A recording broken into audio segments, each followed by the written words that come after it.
Packs, or rather the things in them, are one of the more debated aspects of the long 18th century, specifically the War of American Independence. We can speculate as much as we want about what a soldier may have carried, what a soldier may not have carried, but there are some facts that we have to look at. So today, I'm going to show you in detail what I carry in my pack, based off what I believe is most authentic for a barber from Albany in the 18th century. So, before we look at anything, let's take a look at the pack itself. This is an Elijah Gross pack, as I disclosed in my last video, which is essentially just a cowhide backpack. There's not much more to it.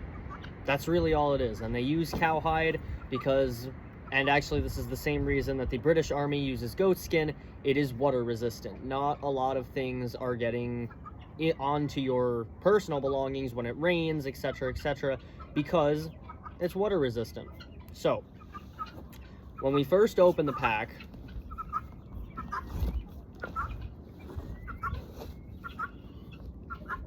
by unfastening these two buckles, right off the bat, we have a little pouch right here. We'll get into what's in there in a second. This jug, patching wool, pair of mittens, a lot of leather for belting, lots and lots of leather, a lot of black wool tape. Again, we'll get to everything. A Monmouth cap, this strange mug looking thing, another necktie, a shirt, an extra box of ammunition, an extra waistcoat, a flint wallet, and extra pairs of garters. Now, let's dive into details. Oh, and I almost forgot. Here we have an apron, an actual wallet, a strap, and some extra pair of garters, but we don't need more garters. So, to begin with, let's look at the more necessitarian items that most soldiers might have found beneficial to carry with him. Let's look first at this extra box of ammunition. So this is just a belly box, and actually I'll come up closer so you can see what's in it. This is simply a box that holds cartridges of ammunition. It's the same thing as my cartridge pouch, except this is a box, so the original holder of this would have had it strapped to his belly, thus giving the name belly box. And the difference between a cartridge pouch and a cartridge box simply being there is no pouch on that. It is simply a wooden block with holes drilled in it, whereas on this cartridge pouch on my back, it is a box sitting in a pouch, thus the name, of course.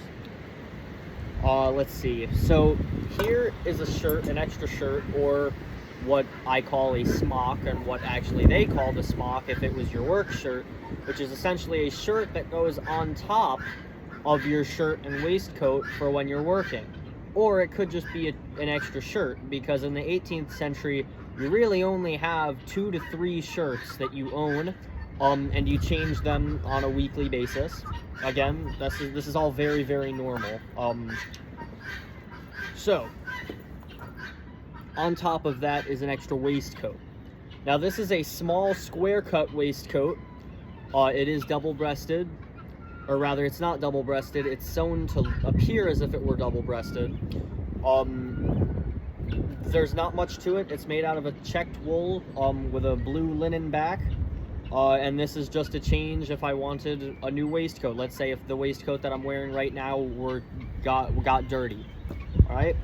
On top of that, we have an extra necktie or a cravat. This just is the same thing that goes around my neck. There's nothing really, everything was disclosed in the last video. This is a Monmouth cap, which is essentially just another hat. Again, there's really just going to be one extra pair of clothes in your pack. So This just being a hat for possibly colder weather, I would want to wear this. It's like a modern day beanie. You could think of it like that. On that topic, we also look at these two knit mittens. Now, in the 18th century, debate has come up, and I agree with this very much. This may sound hard to believe, especially if you've been reenacting for a long time. Recently, we have uncovered that the idea of gloves for warmth in the 18th century simply did not exist. Gloves with the purpose of warming your hands were not real. In the same sense, knit fingerless gloves for men for warmth did not exist. Knit gloves with fingers are not at all an occurrence in the 18th century. For women, you may have sewn mitts that your fingers are exposed for performing duties such as laundry or other things that women do. But for men, they did not exist. Now, mitts for men did exist, mittens. Usually sewn from wool, just a front and a back with your thumb. Or these are based off of an original extant pair knit mittens. Obviously, you could not wear these things while carrying out like firing and stuff like that, but they were good for keeping your hands warm. Now we're gonna, and one other thing, two other things. So this is what is called a flint wallet, and I'll actually get closer so you can see. A flint wallet is exactly what it sounds like. It is a wallet to hold extra flints and basically tools for your musket that will help with maintenance. For instance, and actually, I shouldn't say instance, for example, something that we see a lot when you get into musketry is after a short time of firing, your flint will break. The flint is not a very strong rock. It's very flaky, as you may have learned in science class. So what happens when this flint strikes the steel is it does not simply strike the steel, it scrapes against it. And as it scrapes against it, bits of it are flaking off until eventually the stone will be so weak that it will break, which is why a soldier would have wanted to carry more flints. This is just my wallet. Money goes in there. Nothing very exotic to it.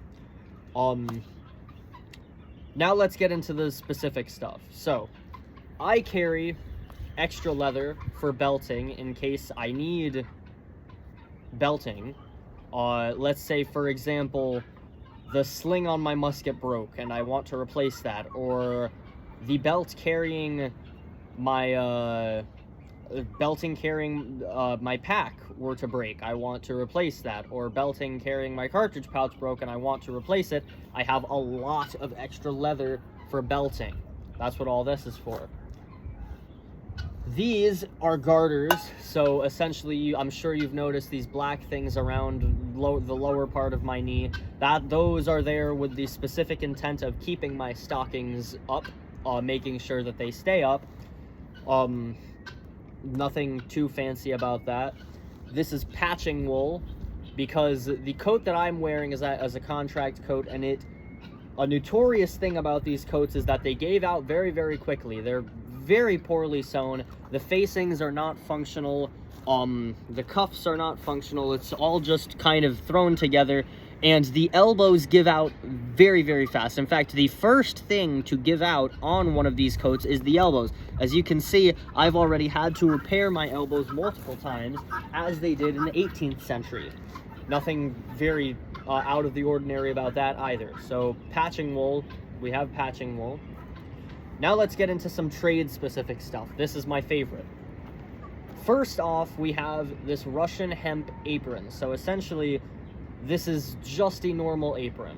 It looks a little different from how you'd picture an apron to look today, in the whole sense that there is no loop that goes around your neck. What happens is there is a buttonhole at the very top that buttons to the top of your waistcoat, and then you tie it around your body. And that is just with the purpose that you stay clean as you're carrying out your duty. If I were shaving people, which is what the regimental barber's role would have been, that's very much what I would be wearing it for.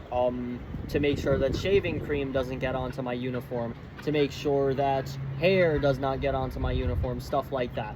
That is all really the big takeaway why I would have carried an apron, as I'm sure you guys could have pieced together. I know I'm not talking to idiots. So now with that, I have a good length, probably what I usually carry. I only brought out a little bit with me today. What I usually carry, about 50 feet of black wool tape. Now this is used as a hair tie. So basically, I would cut this up into lengths probably about like 10 inches each, and this is what I would tie the soldier's hair back with when I am doing their hair every morning. So basically, it's very quite self-explanatory. I would have just carried a lot of that to tie the people's hair with. Perhaps the officer might have requested some more specific hair things, which I would then take an extra amount of time out of my day to do his hair with. It would in turn most likely require more hair ties. And again, they're very, very different from the hair ties that we think of today. But that's what that's for. Now, this is specifically continental barber stuff, so it's not very fancy as much as my Hessian barber kit is. I'm a barber with all of my impressions, but just this is the continental barber stuff. Whereas a Hessian barber, so my other kit, I carry hair curlers because the Hessians curled their hair on the sides. I carry very, very exotic razors. I carry much more sophisticated barber stuff, as that would have been the custom. I also carry an 18th century hair powder for when we are on parade, which is constructed of pipe clay and flour, as it says in Bennett Cuthbertson's How to Run an Army. Those books all very, very clearly state the roles of the barber. And actually, Cuthbertson himself notes that a barber is supposed to make his hair powder out of the cheapest supplies or materials possible, and he provided an example of pipe clay and flour, which I make my powder with. So, in this, and any Sweeney Todd fan will be able to tell you, this is a miracle elixir, and I say miracle sarcastically. This is just an elixir. For any of you traditional shavers today, and I say traditional shavers quite comedically, for any of you people who prefer an old-fashioned shave today, this is bay rum, essentially. This is an aftershave to make sure that your skin does not feel like it just went through a cheese grater, because when you're shaved with a straight razor, it certainly does. And essentially, that's what's in this jug. Usually, you might see when they're sold new, the cork would have been sealed in with a wax, because if this breaks or opens, your knapsack is ruined. It's just going to be, or I shouldn't even necessarily say it's ruined, it's going to smell very, very good. So now actually this interesting thing right here is, from afar it looks like a mug, but on the side you see it's got this little box here, and actually I'm not going to open this right now, but inside of this is a little pan right on the top. So this is essentially just a barber's cup. So on the top, underneath this lid is a little pan with lye soap in it. That's what you make the shaving cream with. It's just soap, really. It's wet soap. And then you fill the cup with hot water and you keep razors and your brushes in there. And this just goes in your pack, and it's just a way to keep things together nicely. Now this is what I keep my razors in for the American impression. This is just a shot pouch, but I keep my razors in it, as I just said.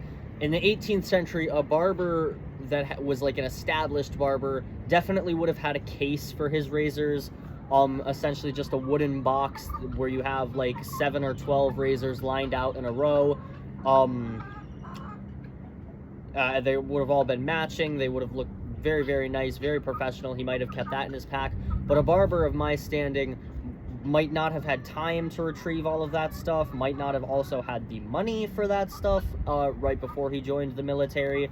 So I keep all 5 of my razors in this little pack. Now essentially, a shot pouch there's not much to it. It's just a pouch that most soldiers would keep their ball in. But I carry my razors in it. As I said, here's a look at one of my razors. They're very, very simple. It does look just like a modern straight razor. A bone handle with a blade at the top of it. Not too out of the ordinary as usual. You definitely could have expected that. Now, with the razors comes the strop, and the strop is essentially just a piece of leather. There's nothing very fancy to it. It's used to sharpen the razors because a stone, whereas you should sharpen your razors to begin with a whetstone, to really fine tune it, you want to use the strop, and that's what this is. So, with that, actually, unpacking the pack is definitely a process as you watch, but packing it is more of a process, because with this pack is your home. I'm sorry, I'm stuttering. This pack, inside of it, is all you are allowed to bring with you. Anything that you own has to fit in this pack, or you cannot bring it. So you have to think of very, very smart ways to do things. So here's what I do. The first thing that goes in the pack, one of the lesser important ones, because it's not actually a layer of clothing that is touching your body directly, is the waistcoat. So I roll the waistcoat up very, very condensedly, and I set it flat against the bottom of the pack. But that waistcoat down there actually provides cushioning for me to put the extra ammunition in there. So actually, let me just seal that. And then I just drop that into the very bottom. Sorry for the wind. I'm sorry. I'm trying to speak up. I don't have an advanced microphone system yet, but we're working on it. On top of the extra ammunition is the extra shirt. This is very important. You're always going to want extra shirts because it's your underwear. So if you do not carry extra shirts, then you're cooked in all sense of the word. On top of that, I will put the necktie. That, it doesn't take up virtually any room. On top of that, I put the extra belting. It also does not take up that much room. On top of the belting goes my wallets. The wallets are tied up so that you don't have to worry about stuff coming out of there, and even if they do, it's just going to be in your pack, so it's not like you're losing the money. On top of that, I put the mittens and the Monmouth cap. So that goes in there, and you can already see the pack is filling up quickly. On top of the Monmouth cap, I take my barber's cup and I wrap it up in the patching wool to make sure nothing happens to that, because it is just tin and also quite expensive and hard to replace. Mine was made by a tinsmith who did unfortunately die, but his stuff was well appreciated. Then on that goes the hair ties, the strop, the jug, and if you can fit it in, the apron goes on top of that. Now, this is also where you would put the razors. However, if the razors do not fit, which right now mine do not, that is the joy of being a continental barber. Actually, the joy, it's both a blessing and a curse. Because I have my razors in the shot pouch, I can throw them over my shoulder, which I will end up doing. But again, the downside to that is that they are not in with my other stuff, so I have to be extra careful on the march so as not to lose them, because they are very, very expensive. I got my very authentic reproduction razors for nothing short of about $150, which is, again, that is a lot of money to be spending on razors. But But actually, with that, thank you very much for watching. Make sure to leave a like and subscribe, and I will come at you with more videos some other time. Thank you for watching.